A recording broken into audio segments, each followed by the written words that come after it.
Bájate rápido, tonta. Después de recuperar mi memoria, me prometí a mí misma que dejaría a mi esposo y a mis suegros que me habían hecho pasar por todo esto. ¿Dónde estoy? Me llamo Meg, tengo 28 años. Cuando desperté, me encontré en una cama de hospital. Estaba confundida sobre cómo había llegado allí. Justo en ese momento, escuché pasos y un hombre entró corriendo a la habitación. Se acercó a mí con una expresión de enojo, pero no sabía quién era. No conozco a esta persona, pensé. Perdón, ¿pero quién eres tú?, pregunté.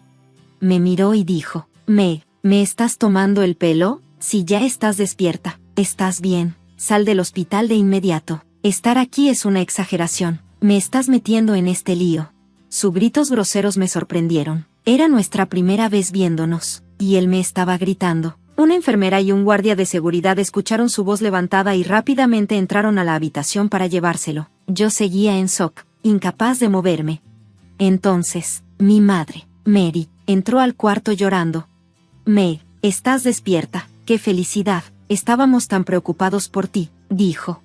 Pero no tenía idea de qué estaba hablando. Mi hermano, Jake, también lloraba, y mi padre, Ken, se encontraba detrás de ellos, también con los ojos llorosos.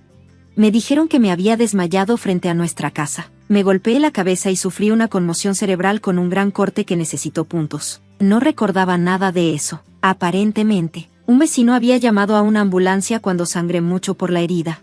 Mamá, ¿quién era ese hombre enojado que entró antes?, pregunté. ¿Un hombre enojado? Mi familia parecía confundida. Después de hablar con la enfermera y el guardia de seguridad, descubrimos que el hombre se suponía que era mi esposo. ¿Qué? ¿Estoy casada? Estaba en shock. No recordaba nada de eso. ¿Hablas en serio? Meg, mi hermano me miró preocupado. ¿Por qué te desmayaste frente a la casa? Ese tipo te estaba gritando que salieras del hospital de inmediato. ¿Tienes amnesia?, preguntó mi mamá, preocupada. Luego rápidamente llamó a la enfermera para pedir ayuda. La enfermera explicó todo, y tuve que someterme a muchos exámenes. Fue demasiado para un solo día, y como los resultados no llegarían de inmediato, tuve que esperar. Durante ese tiempo, mucha gente vino a visitarme. Mis compañeros de trabajo trajeron botanas, flores, frutas y otros regalos para ayudarme a sentirme mejor. Algunos incluso me trajeron regalos personales. Bájate rápido, tonta.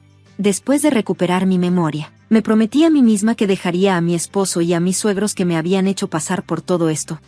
¿Dónde estoy? Me llamo Meg, tengo 28 años. Cuando desperté, me encontré en una cama de hospital. Estaba confundida sobre cómo había llegado allí. Justo en ese momento, escuché pasos y un hombre entró corriendo a la habitación. Se acercó a mí con una expresión de enojo, pero no sabía quién era. No conozco a esta persona, pensé. Perdón, ¿pero quién eres tú?, pregunté.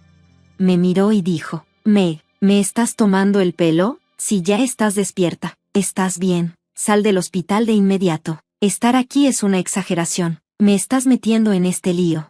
Sus gritos groseros me sorprendieron. Era nuestra primera vez viéndonos, y él me estaba gritando. Una enfermera y un guardia de seguridad escucharon su voz levantada y rápidamente entraron a la habitación para llevárselo. Yo seguía en shock, incapaz de moverme. Entonces, mi madre, Mary, entró al cuarto llorando. Meg, estás despierta, qué felicidad, estábamos tan preocupados por ti, dijo. Pero no tenía idea de qué estaba hablando. Mi hermano, Jake, también lloraba, y mi padre, Ken, se encontraba detrás de ellos, también con los ojos llorosos. Me dijeron que me había desmayado frente a nuestra casa. Me golpeé la cabeza y sufrí una conmoción cerebral con un gran corte que necesitó puntos. No recordaba nada de eso. Aparentemente, un vecino había llamado a una ambulancia cuando sangré mucho por la herida.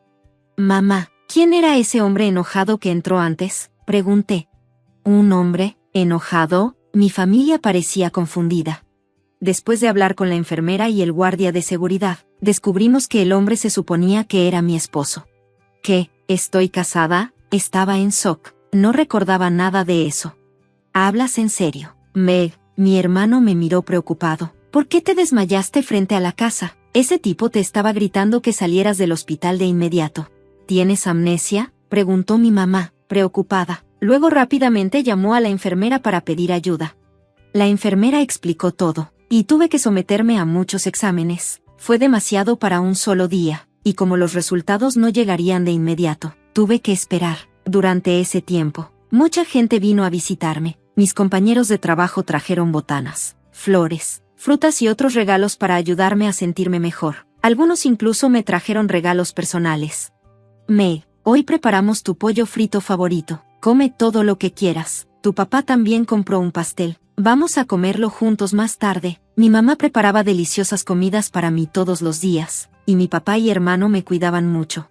Gracias a la comida de mi mamá, mi cuerpo comenzó a mejorar día tras día. En mi trabajo fueron comprensivos y me dijeron que tomara tiempo para descansar y que volviera cuando estuviera completamente recuperada. Vivir en casa de mis padres me ayudó a sanar no solo de las lesiones, sino también de la fatiga que había acumulado. Mi cabello y piel, que estaban en mal estado cuando llegué al hospital, volvieron a estar saludables. Pude ver lo mucho que estrés había acumulado durante mi vida marital. Pero de repente, comencé a sentirme ansiosa. ¿Significa estar casada que tengo que regresar a esa casa? Dije esto en voz alta, y mi mamá respondió rápidamente: no te preocupes, nadie te va a obligar a regresar a una casa que te trató tan mal. Debes divorciarte de él y cortar todo vínculo tan pronto como puedas. Después de hablar con mi familia, decidimos conseguir un abogado. El abogado era un amigo de la familia de toda la vida que me conocía desde que era niña, y después de escuchar lo que había pasado, se enojó y estuvo dispuesto a ayudar. Gracias a la ayuda del abogado, el proceso de divorcio comenzó de manera fluida. Mientras tanto, en la casa de Kevin, él y sus padres estaban enojados. ¿Cuándo va a regresar? Los quehaceres de la casa y la tienda no funcionan bien sin ella. La necesitamos de vuelta lo antes posible. Kevin dijo: ya la dieron de alta del hospital, ¿verdad? ¿Por qué no regresa aquí, en lugar de descansar? Debería tener un hijo. El padre de Kevin también se quejaba: es una esposa consentida. Cuando regrese, hay que ponerla en su lugar. Incluso llamaban todos los días a la casa de mis padres. ¿Está Meg ahí? ¿Por qué no regresa? ¿Ya se siente mejor? Tenemos un negocio. Debería regresar a trabajar pronto. Mi hermano me contó lo que decían. Toda mi familia estuvo de acuerdo en que no necesitaba regresar, pero yo quería ir a recoger mis cosas. Hablé con el abogado, y mi papá decidió acompañarme. Desde ese día, la familia de Kevin estuvo en problemas. Tan pronto como entré a la casa, empezaron a culparme. ¿Cuánto tiempo vas a quedarte en casa de tus padres? ¿Qué has estado haciendo? Ni siquiera has contestado el teléfono. Eres una esposa tan irresponsable. Apúrate y regresa a trabajar. Hay muchos quehaceres y trabajo esperando por ti. Pero mientras Kevin y su familia me gritaban, mi papá y el abogado entraron a la habitación. Se sorprendieron al verlos y dejaron de gritar. ¿Por qué no regresaste sola? ¿Por qué trajiste un abogado? ¿Qué tiene que ver él con esto?, preguntaron, pero luego empezaron a regañarme nuevamente. El abogado trató de calmarlos y los condujo al salón. Mi papá se quedó con ellos mientras yo subía a empacar mis cosas. Mientras empacaba, recordé que había dejado algo importante aquí, un diario en el que había escrito sobre el abuso emocional de Kevin y su familia, junto con las fechas. El abogado dijo que era una evidencia muy importante. También tenía otra pieza de evidencia que había ocultado de ellos. Mientras empacaba, escuché un fuerte golpe en el escritorio de abajo. La familia de Kevin estaba gritando nuevamente: ¿quién aceptó el divorcio? No tomen decisiones por su cuenta.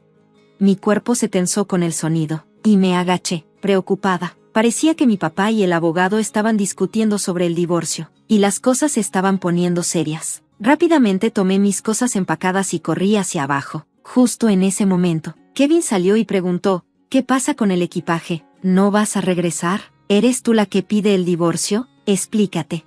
Cuando Kevin trató de agarrarme, el abogado intervino y lo detuvo. La violencia no es aceptable, dijo el abogado. Kevin trató de discutir, pero el timbre sonó. Mi suegra respondió al intercomunicador. Somos la policía. ¿Está Kevin Davis en casa?, preguntaron los oficiales. La voz de mi suegra tembló mientras corría a abrir la puerta. Uno de los oficiales dijo: Kevin Davis está bajo arresto por sospecha de agresión. Por favor, venga con nosotros. Kevin se sorprendió. ¿Por qué yo?, preguntó. Parecía confundido, pero la policía explicó que después de que presenté la denuncia sobre el incidente, se convirtió en un caso criminal. Las grabaciones de las cámaras de seguridad confirmaron mi versión, dejándolo sin excusas. Al principio, Kevin trató de mantenerse calmado, diciendo: no estoy equivocado, ella tiene la culpa por torpe, solo la empujé un poco. Pero a medida que gritaba más fuerte, los vecinos comenzaron a reunirse afuera. Mi suegra gritó, «Kevin, ¿por qué?», y mi suegro solo se quedó allí, atónito, ignorándolos. Mi papá, el abogado y yo nos fuimos de la casa. Después, enviamos una carta formal a mis suegros y a Kevin, exigiendo el divorcio. Incluí los detalles del incidente y del abuso emocional continuo, todo lo cual había documentado en mi diario. Ese día, cuando Kevin golpeó la mesa con el puño, todo encajó. Todos los recuerdos del abuso emocional volvieron de golpe. También había grabado muchos incidentes de abuso verbal en mi teléfono inteligente. Había casi 100 grabaciones durante el último año. Kevin y mis suegros me gritaban por las cosas más pequeñas, como la cena tarde o el baño no listo. Me llamaban fracasada, floja y lenta. Escuchar esas grabaciones me hacía sentir pequeña e inútil, pero ahora, con la evidencia que tenía, mi diario y las grabaciones de voz, sabía que tenía lo necesario para el divorcio. También envié una pieza de evidencia a mis suegros, los resultados de las pruebas médicas de Kevin. Siempre me culparon por no tener hijos, pero resultó que Kevin tenía una condición llamada azospermia, que causaba infertilidad. Había guardado silencio sobre eso antes, pero ahora, ya no me importaba. En la corte, Kevin seguía culpándome, gritando, «Es su culpa, yo no hice nada malo». Su comportamiento no mostró remordimiento, y el juez lo sentenció a prisión sin posibilidad de libertad condicional. También demandé a Kevin por abuso emocional y psicológico. Planeaba obtener compensación y cortar todos los lazos con él completamente. Ya no quedaba amor por él, y me sentí aliviada sabiendo que no tendría que verlo mientras estaba en prisión. En cuanto a mis suegros, utilicé la evidencia del abuso emocional para negociar un acuerdo. Al principio discutieron, ¿por qué debemos pagar? Estábamos enseñándole cómo ser una esposa adecuada. Debería estar agradecida, pero al final, recibí una compensación de ellos también. Después de que mis suegros descubrieron que había pruebas sólidas en su contra, probablemente se dieron cuenta de que el escándalo dañaría su negocio, así que me pagaron más compensación de lo que es típico en estos casos. Sin embargo, sus temores pronto se convirtieron en realidad. El arresto de Kevin provocó que los rumores se extendieran rápidamente. La gente hablaba de cómo Kevin, el hijo de los dueños de la tienda local, había empujado a su esposa fuera del coche y la había herido gravemente. El chisme era difícil de evitar, especialmente porque los padres de Kevin siempre me maltrataron. Aunque yo trabajaba fuera de casa, esperaban que trabajara gratis en su tienda. Estos rumores perjudicaron gravemente su negocio. Con el tiempo, los clientes dejaron de venir y la tienda cerró solo 6 meses después del arresto de Kevin. Para empeorar las cosas, los padres de Kevin habían sacado préstamos usando sus tierras como garantía, por lo que terminaron perdiendo tanto sus tierras como sus ahorros. Finalmente, declararon quiebra. Ahora viven modestamente en un pequeño apartamento viejo y dependen de la asistencia social. No puedo evitar preguntarme si los tres seguirán viviendo juntos una vez que Kevin sea liberado, pero honestamente, eso ya no es mi preocupación. Unos años después del arresto de Kevin y su eventual liberación, mi vida ha tomado un giro positivo. Ronald, mi actual novio y jefe, ha sido un gran apoyo. Me escucha cuando tengo problemas, especialmente cuando mi exesposo me acosa. Ronald incluso comenzó a darme paseos al trabajo. Un día, mi exesposo se me acercó de repente, preguntando si podíamos vivir juntos nuevamente. He cambiado, dijo, podemos hacerlo funcionar. Ronald, que estaba cerca, inmediatamente intervino. Deja de molestarla, dijo firmemente. Mi ex trató de argumentar, diciendo, esto no tiene nada que ver contigo, es entre ella y yo, no te metas. Pero Ronald, sin retroceder, respondió, Meg es importante para mí, tienes que rendirte con ella ya. Si te veo molestándola de nuevo, llamaré a la policía.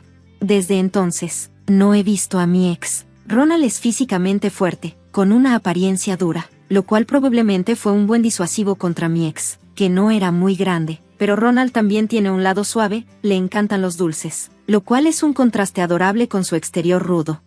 Es una persona maravillosa que siempre respeta mis opiniones, y estoy muy agradecida de tenerlo en mi vida.